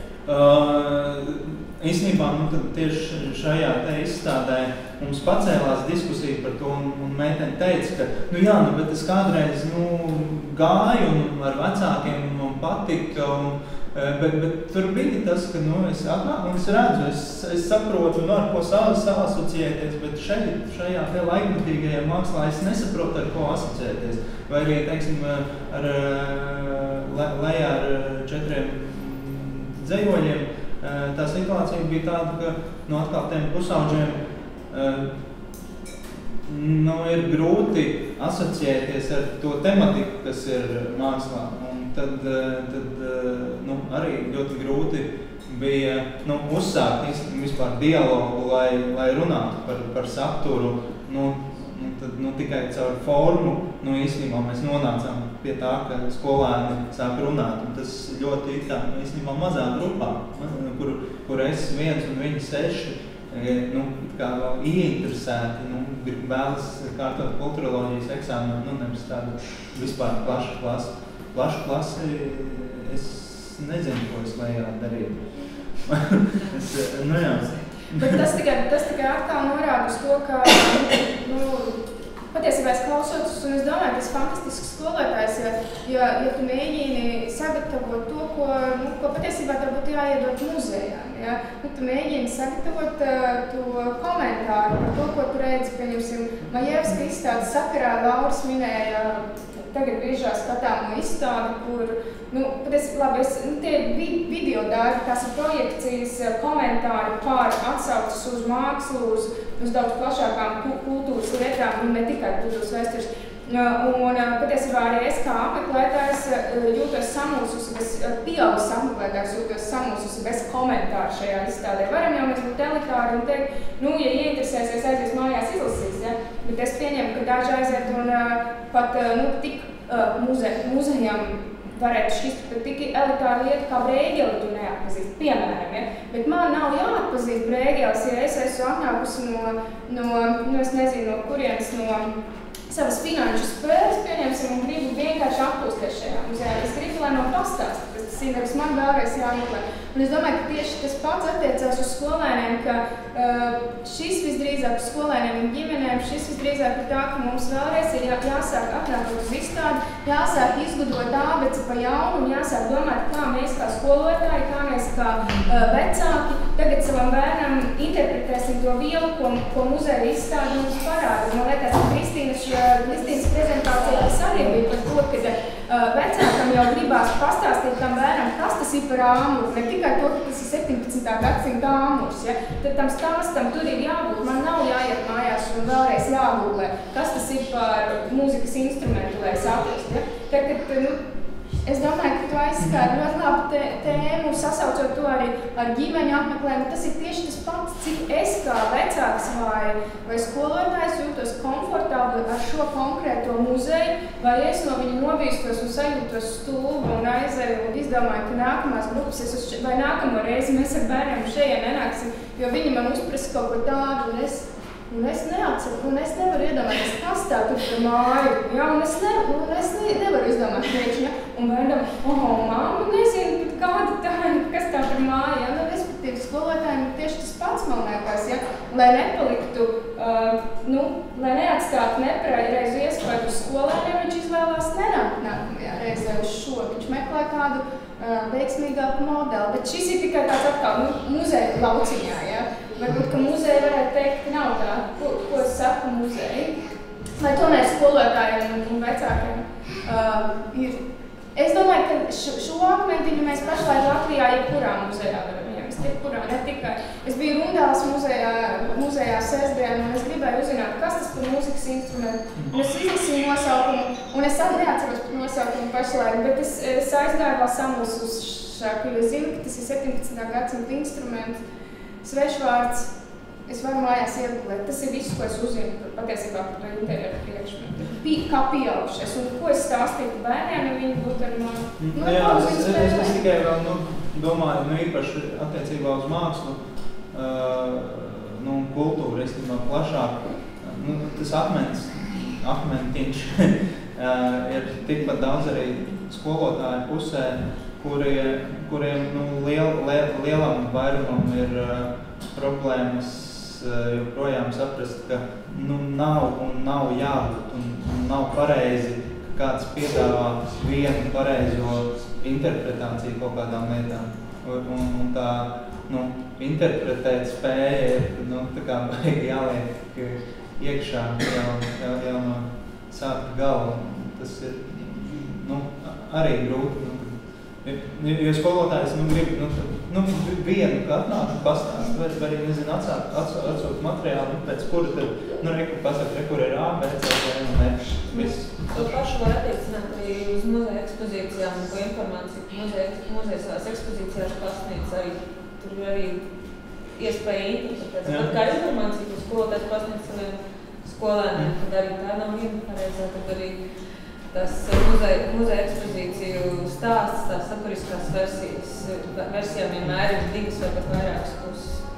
Un tie slāņi jau arī, tie informācijas slāņi, ko mēs pasniedzam, un tas, man liekas, arī tas gan ir viens no klupšanas akmeņiem, ka mums ir viena pareizā anotācija un viena pareizā etiķete, kas tas ir. Un tas nav tā, ka atnākot, kurā klasē tu gāji, tu teici 7. Jā, 7. klases skolēns, un viņš nolasa 7. klases uztverēja attiecību līmeni un atnāk māma ar pavisam mazu 5-gadnieku, 4-gadnieku un viņa nolasa 4-gadniekam vajadzīgā līmenī. Un es atnāku, es nezinu, ar kādu no saviem ārzemju draugiem un viņš arī nolasa, man nav jāizdomā, kā viņam to vēl pārinterpretēt, viņam jau šī interpretācija ir iedot. Un respektīvi, ja man šī informācija atkal kā snobiskam pieaugušam nav vajadzīga, es atnāku un nolasu vēl tikai savu viedokli, un man nav jāizdomā, ka man tur vēl pie pārējā līmeņa. Tas ir par to intelektuālo pieejamību. Bet man liekas, ka mēs šodien šeit tika pieminēti daudz dažādi šīs pieejamības un šie muzeju un ģimeņu un skolēnu sadarbības aspekti. Un man liekas, ka man gribētos, lai jūs visi iesaistāties diskusijā, bet vēl viena lieta, ko Lauris pieminēja, un viņš teica, ka iespējams, ka vajadzētu vairāk akcijas, un tad tā situācija mainītos. Kā jums šķiet, vai ir jau pašlaik, laikam 9. gadu notikusi muzeja nakts? Un es atceros, kad sākās muzeja nakts, tad visi teica, jā, muzeja nakts obligāti jātaisa, jo tas mainīs sabiedrības priekšstatus par muzejiem un gan jau, ka viņi arī ikdienā vairāk nāks uz muzeju. Kā mēs jūtam? Man šķiet, ir kaut kāds stereotips lauzes droši vien, bet man jau šķiet, ka vienu akciju gadā Tā doma tāda, jā, muzeja nakts tiešām ir tā, kas ir lauzusi stereotipu par muzejiem, bet ar nosacījumu, ka tas ir tas viens moments gadā. Pārējā gadā muzejs ne tikai par vecam palielu. Bet es vēl gribēju piebilst vienu tādu lietu arī muzeja nakts kontekstā, ka muzeja nakts ir diena, kas tiešām ir ģimenei. Bet šeit diskusijas laikā ir izskanēja tā doma, ka ģimene ar bērniem, bet tas vairāk kā mamma bērniem. Tas tētis, tas paliek principā mājās. Un bērns muzejā, ja viņš redz, ka mamma iet uz muzeju, bet viņa otra autoritāte tētis neiet, jo tas ir šķons, ko tur darīs, tad viņam tam bērnam veidos tas tāds, ka viņš tādu pat, jā, uz muzeju dažreiz var aiziet, un tas ir pareizi, jo tur kaut kas notiek, bet īstenībā tas nav forši. Un muzeja nakts ir tā, kas bišķīt maina to, jo arī tētis piesaistās. Un tad vēl viena lieta par tiem tētiem, kā es sākumā minēju, es biju Igaunijā un šo jautājumu apskatīju no šī aspekta, viņi patiešām ļoti domā par to, lai tētiem būtu ko darīt muzejos. Tieši uzsverot to, ka tas būs tētis, kam būs ko darīt. Līdz ar to arī par mazajiem bērnam tur ir ko darīt, jo tur mamma tā atjeviet, tad tētis īpaši ir ko darīt, un tas bērns tur jūtas vienkārši tā kā paradīzē. Un viņam to tēti kopā tur dara visādākās lietas un visādas spēles, bet bērniem īstenībā ir Latvijā liela problēma, ļoti pietrūkst tēti. Mammas ir tās galvenās, tās viņam tur caur dienu ir, bet tēti nav. Un, protams, tas ir cits jautājums, bet arī tas, ka mammas ļoti tos tētus pazem. Reāli neļauj bērniem, teiksim, ar 4 ģimenēm runājot, tēti daudz sūdzāk par to, ka viņi reāli netiek pie saviem bērniem. Un tad šis būtu tas variants, ka ja tētim tā vienu mēnesī, kad mamma viņam tur bērnu dod, tad viņi varētu iet uz to muzeju, bet viņam jābūt ļoti skaidrai, lai domāju, ko viņi tur darīs, jo tētis muzejā ļoti neēr. Ja tas nav motora muzejs. Ja tas nav motora muzejs, jā. Ja tā nav muzeja nakts. Gribētu teikt, ka mums ir pilnīgi pretēja pieredze. Mums ir reizi mēnesī ģimenes dienu pasākumu, un tad mēs esam novērojuši tādu tendenci, ka sestdienās māmiņas vai mācās svētpūšās, un ļoti daudz izgājuši ar saviem bērniem tieši tēvi.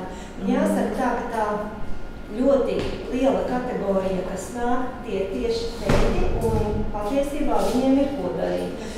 Latvijas Nacionālais vēstures muzejs. Jā, tas arī. Jā. Es domāju, ka vēstures putniecības muzeja arī noteikti. To es nezinu. Ja tu uz Karmosas muzejs, es redzēju, ka ļoti daudz tēti arī iet ar saviem bērniem. Un vēl šī diskusijas sakrā, man liekas, ka tomēr nedaudz pazuda ģimene. Jo visu laiku mums priekšplānā iznāk bērns, kas, protams, tā arī ir, bet man ļoti gribētos, lai nepazūd ģimene. Jo tieši vai mamma vai tētis, kas nāk līdzi uz muzeju, tas ir tas drošais atbalsts, kas ļauj viņam nepazust, ļauj orientēties un palīdz novilkt arī šīs robežas.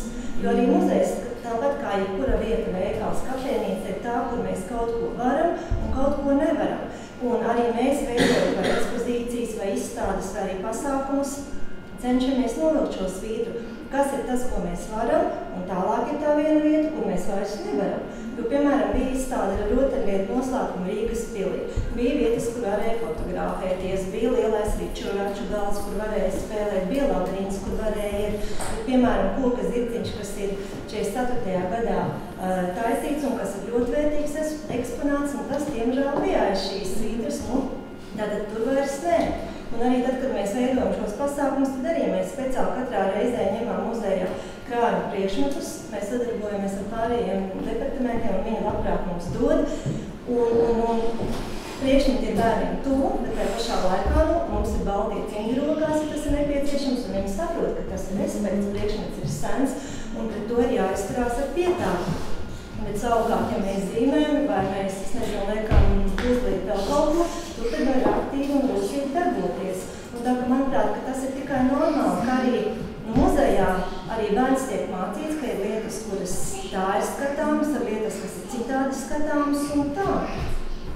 Jo arī, teiksim, ja runa konkrēti no mūsu muzeja, protams, ka no tādiem tehniskiem parametriem muzejs ir absolūti nedraudzīgs ar atrašanos 3. šobrīd 4. stāvā, ar to, ka ir mainīta ieeja, šobrīd ir arī problēma ar toaletēm, ka ienākot ekspozīcijas vidū toaletē atkal ir jākāp 3. stāvā, bet tieši mēs kā personāls un muzeja pedagogi darām ar tiem resursiem, kas mums ir pieejami, padarīt šo muzeju pieejamāku. Un vēl, man liekas, arī viena lieta, skolotājs arī pagaidām ir, mēs iepriekšējā diskusijā ļoti daudz runājām par motivācijas veidošanu. Arī tad, kad nāk skolas ar klases, ļoti svarīgi pirms tam ar skolotāju vienoties, kas ir tas, ko mēs sagaidām muzejām, un mēs atbilstīgi arī pakārtojamies nedaudz. Un tieši tāpatās ir arī ar ģimenēm. Ģimenēm jāsaprot, uz kurieni viņi iet, ko viņi grib. Protams, ir atšķirības starp šiem muzejiem, bet arī motivēt bērnu, ka mēs tagad ejam uz muzeju un darīsim to un to. Es domāju, ka tas ir ļoti svarīgs motīvs, un tur arī var zvanīt uz muzeju, jautāt, runāt, izrunāt, apzunāt. Tā sadarbība vai nav tā, ka viena lieta ir var zvanīt un prasīt, bet otra lieta ir, mums ir jāpieņem, ka mēs visi esam patiesībā slinki un kautrīgi pēc darbs. Un iedomājamies, ka sevi pašus, ja mēs nestrādātu muzejā, un ja mums tagad būtu jāiet uz muzeju, vai mēs ir situācijas, ka cilvēks vienkārši neiedomājās par kaut kādām tādām lietām, kā piezvanīt, paprasīt. Ja? Tas nozīmē, ka arī no muzeja visdrīzāk būtu jānāk kaut kādam impulsam, ka pie mums jūs varat redzēt to. Atkal tas pats Rundāles gadījums, un it kā nesaistīt ar ģimeni, bet tev ir jāzina, ka tur ir izstāde. Ja tu prasi biļeti visām muzejām, tev iedot ekspozīcija biļeti, tev vēlreiz ir jāpaprasa, vai tur ir izstāde. Ja? Tas ir tikai atkal par to, ja tu zini, tad tu to dabūsi, ja tu to nezini, tu arī aizies apies uz ekspozīciju un izies tāds pats. Kas nozīmē, man liekas, ka atkal tā savstarpējā komunikācija ir jābūt. Protams. Un Latvijā muzejiem ir ļoti slikts mājaslaps. Tiešām drausmīgi. Zināmiem, es teicu. Es gribēju par to jautājumu, ko tu uzdevi, par to, vai nepieciešams akcijas. Un es gribēju īstenībā uzteikt muzejus, ka patiesībā ļoti daudz lietas notiek, un dažādos muzejos tāpat ģimeņu dzīves notiek, tāpat bija arī rakstniecības un mūzikas, es uzteiktu, pilnā nosaukumu, kad jums ar tiem mūzikas instrumentiem, ja? Tā kā principā es varu teikt, ka mūsu ģimenē ir tā, ka mēs paskatāmies, ja, kas notiek, tad mēs apspriežam, ko darīt brīvdienās, ja? Varbūt, ka tieši par tām akcijām protams, ar vienu ir iespēja kaut ko uzlabot, ja, bet ļoti daudz, kas notiek. Varbūt, kad tā informācija nevienmēr tik skaļi izskan, un tie cilvēki, kuri paskatās un seko līdzi, kas notiek, tad viņi redz, ka notiek. Ja. Tas tā ļoti neredzīg jāmeklē. Jā, tas ir jāmeklē, jā. Un vēl es gribēju teikt, ka tas, ko es teicu, ka nav tik sliktā situācija, ka tiešām ļoti daudz lietas notiek arī dabas muzejā un Vēstures kuģniecības muzejā.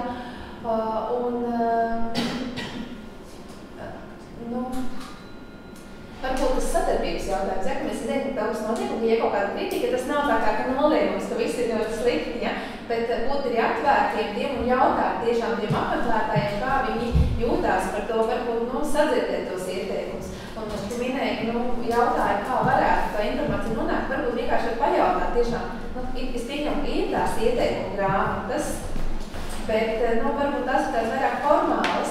Bet tad, kad es eju prom no muzejiem un pajautāt, kā jums patikt, ja, vai es kaut ko ieteikt, varbūt te mums ir lapiņas, kur jūs varat uzrakstīt, varbūt jums ir kādi varētu būt tāds viens iespējams varbūt. Nu, ja man jau domāju, ka konceptuāla līnija viss ir iet uz labo pusi, bet jautājums par tām niansēm. Kā tās nianses noslīpēt, jāman saprast, kas tieši mūsu muzejā, tas, kas mūsu apmeklētājiem traucē. Jā, un par tām akcijām, atgriežoties pie tām akcijām, man jau liekas, ka ir jābūt kultūra politikai. Un vienam no tām muzejiem ir jābūt vienai no kultūra politikas prioritātēm. Un šajā kultūra politikas prioritātē ir jābūt arī vienam no aspektiem šim ģimenes draudzību muzeja aspektiem.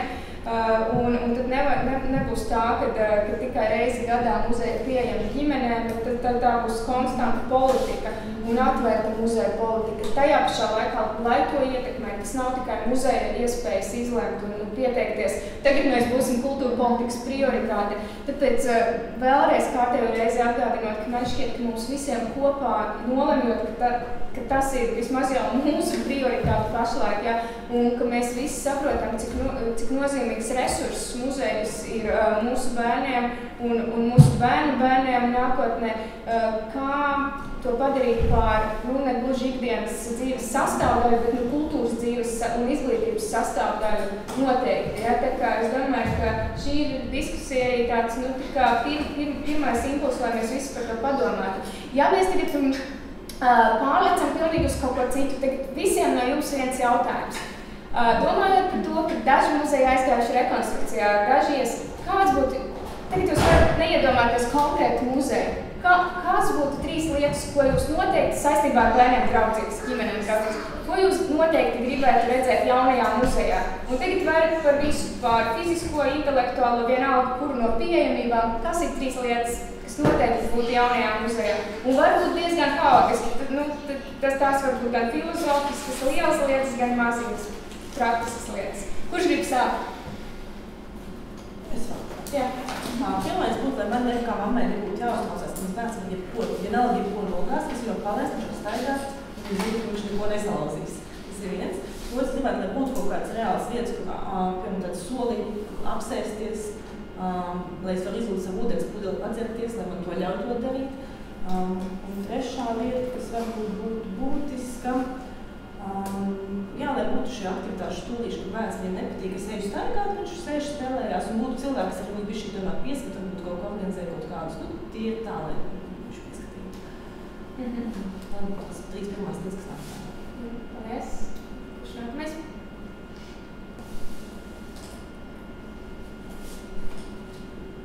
Es jau esmu gatavu pierakstīt.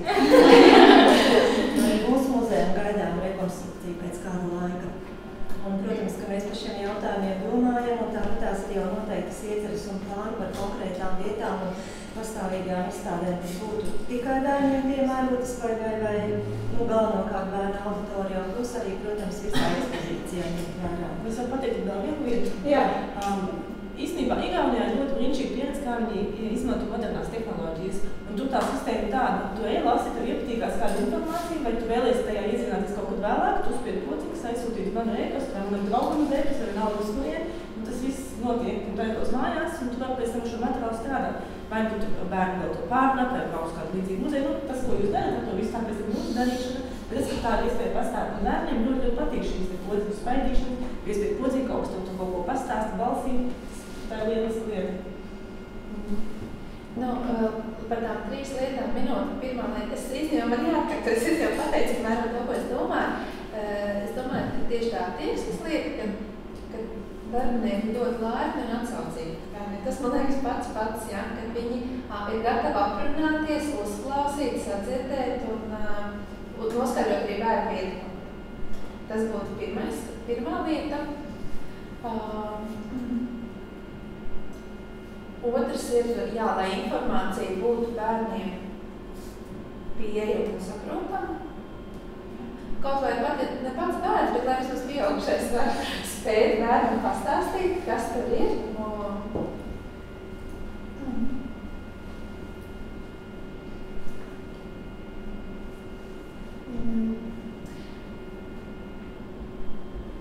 Lai joprojām turpinās tas, ka muzejos ir kaut kāda pasākums, kuriem ir bērniem jāatnāk. Tas vēl ceturtā. Un lai ir tās atpūtas vietas, atkārtošanas varbūt tas, ko māma, ko tu teici, ja, kad kur apsēsties, ir kur bērnam varbūt pārēs, vai kaut kā tā. Vai mēs 7. klasniekam varam paprasīt? 7. klasniekam varam paprasīt? Es gribētu, lai muzeja tomēr redzētu, jūs visi gribat, lai patikt arī pusauģiem, bet tomēr jāsaprot, ja jūs tur mierīgi jūs lasīties par to, ka šitas darbs ir tips tanī un tanī gadā, viņi ir zīmējis tādus mākslinieks, viņiem tāda bija ģimene un jāsaprot ir arī, ka pusauģiem tas neinteresēs. Viņiem gribēsies, lai būtu kaut kas aktīvs. Piemēram, ja jūs gribat izrādīt vecu pildu, jūs domājat, ka pusauģiem vajag tur vai kāds tur smukas sēdziņi, pierodiet, tas neinteresēs. Kaut šausmu prasīt tur, ka kaut kāds tur, es nezinu, tur nāk kaut kādi veci tur baronesi, kas tur dzīvoja, tur nāk visu tur baidīties un kāds viņiem tur dzīves stāsts ir. Kaut vai šausmu prasīt tie pasmēt. Varbūt es atceros, ka bija kaut kāda akcija, kad ir kaut kāda uzdevuma vai kaut kas tāds, kaut kas tāds interesants, interaktīvs, tad tev jāsameklē kaut kāda informācija. Jā, bet ir arī diezgan skumīgi tas, kad bieži mums pārprot un uzteicis, ka visiem liekas, ka mums tas vajag patikt, bet mums neliekas šajā. Ja neinteresēs, ka vajag zīmēt kādas darbības vai arī. Tas nozīmē, ka jūs varētu aicināt tādā tā kā darba grupā un jūs varētu muzejām palīdzēt, vai ne? Jūsu vecu. Tas kā aktīvāk. Es varētu paturpināt, jo tā ir viena no lietām, ko es gribētu teikt. Man ir 2, man nav 3, bet viņas iekļauj ļoti daudz cits aspekts. Viens ir tas, ka būtu, man liekas, daudz veiksmīgāk mēs varētu turpināt, ja mēs daudz aktīvāk iesaistītu mērķu auditoriju sarunā un arī pašā procesā un izveidē. Jo ļoti bieži es vien vērojam tā tradīcija, ka mēs iekšēji izdomājam, pasniedzam jau tieši tā kā teici, jūs tas neinteresē. Tas viens ir tiešām arī eksperimentēt pirms gala produktu palaišanas uz āru. Un otrs ir tiešām tādas brīvas, atvērtas, publiskas telpas radīšana. Šeit gan vairāk arī domāju par Nacionālā mākslas muzeja galveno ēku, ka nevis, ka muzejs ir telpa, kur tu atnāc, nopērc biļeti un tev ir jāuzvedās tā un tā, un tad, ja tu apsēdīsies ilgāk vai pačakināsies telefonā, vai tad uz tevi sāks skatīties, bet tiešām, ka tu jūties ļoti brīvi, ka tu lieto. Tā ir atvērta publiska telpa, nevis tāda statiska ēka, kurā tu ienāc un pēc tam tev ir jāaiziet ārā. Kurā tu tiešām vajag pavadīt visu dienu ļoti brīvi, kuras nevienu neskatās, kuras nevienu nerāda, radīt šo atmosfēru, bet tur ir ļoti daudziem komponentiem jāsanāk kopā. Tur ir gan pati infrastruktūra, gan apkalpošais personāls un gan arī saturs. Un interpretācija, jā. Saturs tev ir jābūt, ko darīt to visu dienu muzejā. Tieši tā, un interpretācija, kas es piekrītu tam, ka var gan mest akmeni muzeja dārziņā par to, ka interpretācija pietiekamai nav pievērsot lielu lomu, un principā arī mūsdienu skatītājiem. Viņam nerad, man liekas, arī Lauras Klēnam, viņam neradīsies tā interesi apkārt, pasauties vai tālāk. Viņam interesēs tad, ja viņam ir muzeja pedagogs, kurš izskaidro, vai ja viņam ir audiogids, kurš izskaidro, tās ir lietas, kas ir jāpērk. Bet šeit interpretācijas rīkiem būtu jābūt uz vietas jau, ka tu vari arī atnākt un tāpat saprast, un tev kaut interesi tas izraisa. Tā kā tā. Jā, jo vēl viens tieši tā ļoti praktisks piemērs ir tikko beidzās pasaules kādas fotogrāfijas, preses fotogrāfijas izstāde Pētera baznīcā, kur skolēni, tur mēs arī bijām, tur skolēniem it kā ļoti pretīm nākošu skolotājiem, ka ja ir laiks, tad varēja dabūt īpaši kaut kādu lekciju, bet uz vietas visiem visu brīvu un iedot darba lapas, ar kurām staigāt un skatīties. Bet tur, vismaz manā ieskatā, grāmatas bija pilnīgi otrs, tās darba lapas bija tik apjomīgas, tik daudz tekstu, ka mēs tā, es personīgi pavirši, tur tā ejot kaut ko pierakstot un skatoties, īpaši neaizķeroties, man tas prasīja kaut kādu stundu 15, un skolēniem bija iekšā aptuveni stundu 25, un pēc tam cilvēki jau ir noguruši fiziski, pusotru stundu kājās, lasot, skatoties smagas tēmas, lai pēc tam dabūtu no viņiem kvalitatīvu refleksiju. Tā, ka, paldies, tur ir jādomā par mazliet citu formātu. Es arī gribēju norādīt, ka, labi, šodien ņemšu piemēru Rīgas biežas apvienojas, bet, piemēram, vai jums, teorētiski es atnāku, man labi, man patīk pastīties gāzēm, bet neliec, ka viņas tik augsts, ka es nedagovāšu tā, tas patīties. Un arī tas, ka tu reāli, tev ir interesanti labi, tev ir interesanti tēma. Jāatrod arī kaut kas, kur iztisināt kāšu, jo es, piemēram, eju uz muzeju, man viss ļoti patīk, bet tad jau ar laiku, tikko es jau būtu otrā ekspozīcija, apskatos, man jau kājas ir noguruši, man gribas izkustēties, izskrieties. Principā tas, ka jābūt arī kaut kur, nevar tikai mierīgi, ja tā staigāt, ja nevar reāli, tas ir arī fiziski, kas arī Kaut vai kur apsēsties vajadzētu, vai ne? Lai vismaz atpūtinātu kājas. Jā, man arī manā topā tas ir viens no pirmajiem jautājumiem, man šķiet, ko man šķiet bieži aizmirst scenogrāfi, izstāžu veidotāji, kuriem gribās skaisti iekārtot izstādi, bet viņi nedomā par to, ka es tur nebūšu tajā izstādē 10 minūtes, bet es tur gribu būt stundu, un ka stundas laikā arī lasot kaut kādu informāciju, un tomēr gribās apsēsties. Un tas tikai vairāk pastiprina to situāciju tajā brīdī, kad atnāk ar dažādu vecumu bērniem ģimenes, jo vienam tiešām gribās uzrausties uz tā dīvāna. Un vēl pie šī piebilde, man šķiet, ka nevajag likt tādus dīvānus, uz kuriem nevar kāds zandali uzkāpt. Ja? Ka tas ir tā, ja sargājums, ka tagad ir nāves grēks izdarīts, ka maza kājiņa ir uzspērs, ja? Ka šīs atpūtas zonas pēc iespējas vairāk un pēc iespējas demokratiskākas. Ja? Un ne tikai ārpus ekspozīcijām un izstādēm, bet arī izstādē, jo pašlaik ir fantastiska izstāde kino muzejā, kur digitālais kinoskāpus visiem droši vien tā kā jāaiziet būtu un jāraksta tas kinomantojums, bet atkal tu ir fantastisks materiāls, bet tu jau pirmajās 20 minūtēs esi noguris to klausoties, skatoties, un tev gribās kaut kur apsēsties.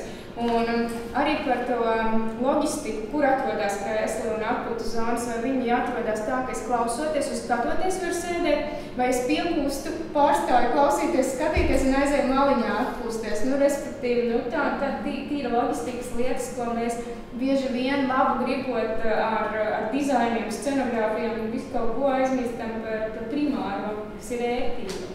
Es varētu paturpināt arī to, kā iekārtot vispār ne tikai ekspozīciju, ja muzejs teikt pilnībā pārveidos vai atjaunos, tad varbūt domā par to vizuālo kaut kādu to kopskatu, jo es gan balstīšos vairāk uz savu pieredzi Sliņķu muzejā, jo mūsu, piemēram, ekspozīcija nav, pamat ekspozīcija nav mainījusies kopš 70. gadiem.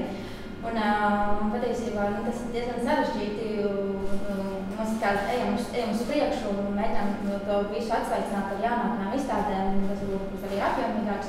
Bet, ja jūs esat kādreiz nākuši, Sliņķu muzejā, protams, īstas dārs ir skaists, gaišs ir skaista māja un tam līdzīgi, bet tie iekšā viss ir pelēks pilnīgi. Un es domāju, ka arī bērniem ienākot vai ģimenēm tas pelēkais tons, bet nevisai saist. Es pieļauju, ka pelēkā krāsa viņu ļoti labi izmantojama, bet ar kādu konceptu, ar kādu nozīmi tas tiek lietots. Un es domāju, ka ļoti daudz nozīmē tieši šī krāsa vai tas, vai kā vispār tās telpa tiek izmantot ar informāciju pasniegšanu.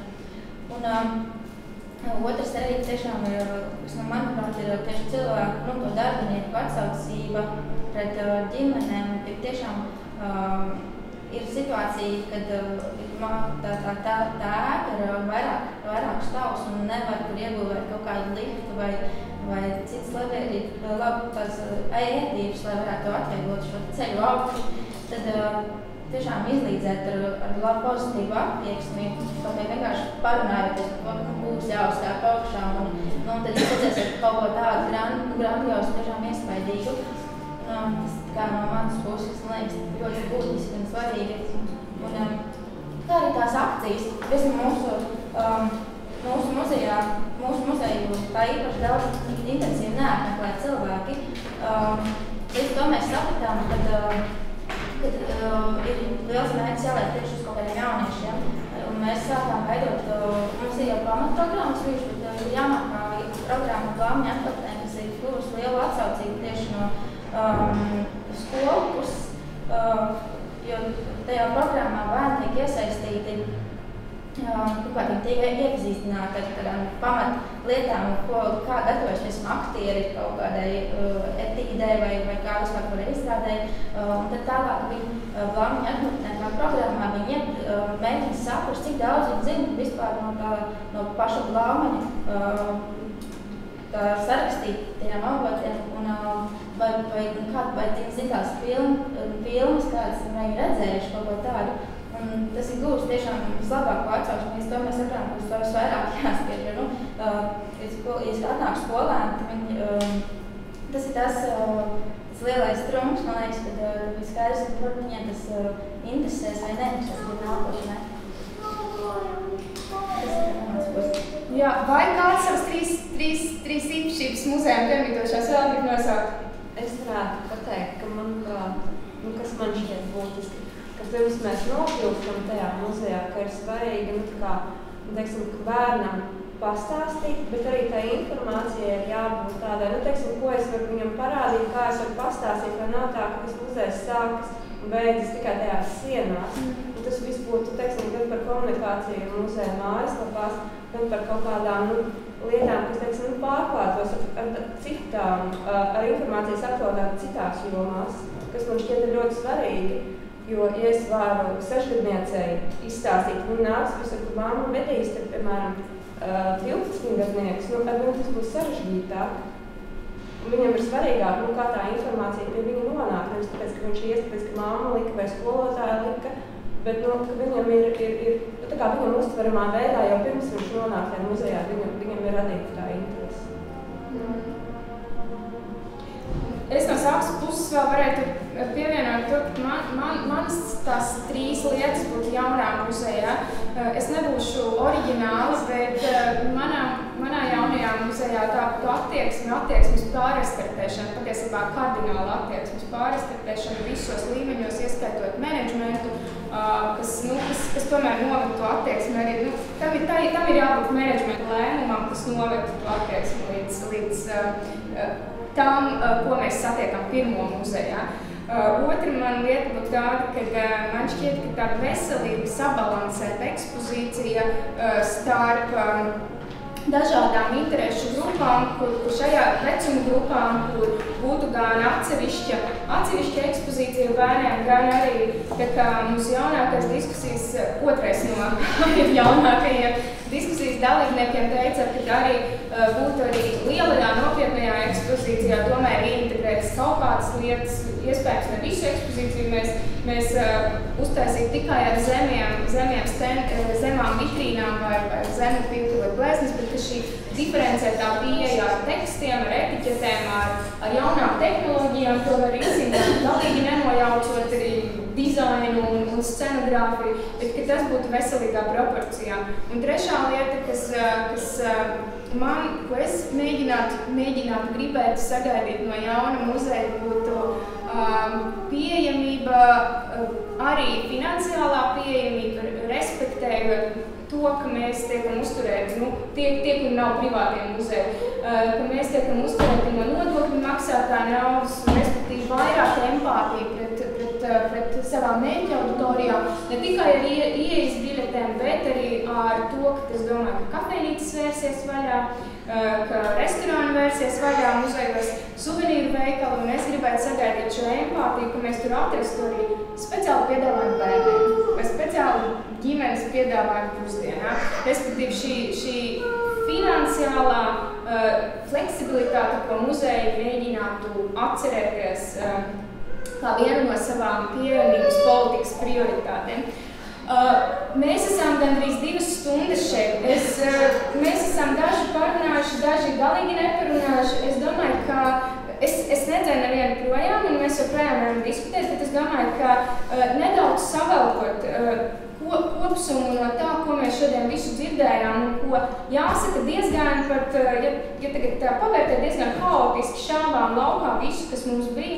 Es domāju, ka tas ir tāpēc, ka mēs viena no pirmām reizēm ne tikai muzeju komandā par to runājam, bet arī piesaistot plašāk speciālistus, ekspertus, Es domāju, ka šeit mēs ļoti labi redzam, ka tās vajadzības, problēmas, sadarbība un nepieciešamības ir no visiem punktiem skatoties. Mēs minējām cenas, mēs minējām saturu, mēs minējām fizisko pieejamību, mēs minējām intelektuālo pieejamību, emocionālo pieejamību un finansiālo pieejamību. Respektīvi, tagad noklājot par 4 lielām lietām. Un kas man šķistu, ka mēs tagad negluži sadarbības memorandu noslēgtu visi kopā, bet vienkārši vēl noslēdzot diskusiju, padomāt par to, vai mums visiem šeit esošajiem, vēl domājot par to, ko mēs visu varam piesaistīt klāt kā sadarbības partneri, būtu interesanti, kas līdzīgs kā, piemēram, nešpikojot, bet iespējams adaptējot, kā ir bērnu muzejā, kas ir kustība Anglijā, ko starp citu inicē ne muzeja, bet vecāku organizācijas, ja? Bet vai mums kaut kas tāds būtu interesants, kur vecāki vērtē muzejus, pieprasa pastāv uz savām tiesībām būt saprastiem saprastiem muzejos un to, ka muzejiem būtu jābūt pieejamiem. Es domāju, ka tieši tā nešpikojot, mēs to varētu darīt visi kopā, domājot par to, ka mēs izstrādājam rekomendācijas, arī lai muzejiem būtu vieglāk strādāt visi kopā, kādam ir jābūt pieejamam muzejam, kādam ir jābūt draudzīgam muzejam, ko mēs kā lietotāji gribam sagaidīt no muzeja, savukārt muzeja atkal atbildot uz šo visu, tā kā reaģējot teiktu, jā, mēs gribam sadarboties, mēs uzklausam, mēs aicinām jūs fokus grupās, uzklausam viedokļus, iespējams izmantojam saziņas presi un citus masu saziņas līdzekļus, lai šīs idejas vairāk popularizētu un šādi šo diskusiju turpinātu. Es jau sākumā teicu, tas ir tikai mazs pirmais solītis, lai mēs saprastu tieši tā, cik daudz dažādu iespējamo risināšanas jautājumu, cik daudz dažādi mēs jau strādājam, cik daudz mēs esam izdarījuši, iespējams, vieni par otriem nezinot, jā, tik daudz, bet, ka mēs varētu turpināt sadarboties un nākamajā reizē jau daudz plašāk šo diskusiju organizēt. Es jau teicu, ka nekādu memorandu mēs neparakstīsim, bet pieņemsim esošās bērnu ģimeņu organizācijas būtu gatavas iesaistīt, būtu interesētas ar viņām jums iesaistīt. Jā, tad es domāju, ka tad jau mēs komunicējam tālāk. Gan jau arī kādā blogu formātā, arī šīs dienas kopsavilkums arī video formātā parādīsies. Jā, tad paldies jums visiem par diskusiju. Paldies.